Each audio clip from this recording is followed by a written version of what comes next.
રેખા રેખાખંડ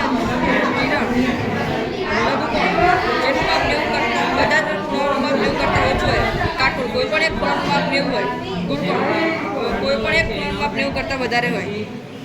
સમબાજુ ત્રિકોણ બધી જ બાજુનું માપ સમાન હોય. સમબાજુ ત્રિકોણ કોઈ પણ બે બાજુનું માપ સમાન હોય. વિષમબાજુ ત્રિકોણ બધી જ બાજુનું માપ અલગ અલગ હોય છે. ચોરસ ये क्या है? એ કિરણ किरण। और ये રેખાખંડ.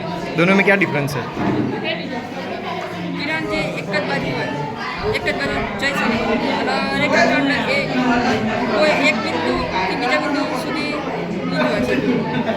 वो ये है, वो कितने पॉइंट से बना हुआ होता है? कितने पॉइंट से बनता है? 1 पॉइंट, 2 पॉइंट या लाखों करोड़ों पॉइंट से बनता है? अनंत। लाइन और लाइन सेगमेंट है। लाइन है वो बहुत सारे पॉइंट से बनती है, इनफाइनाइट पॉइंट से बन सकती है।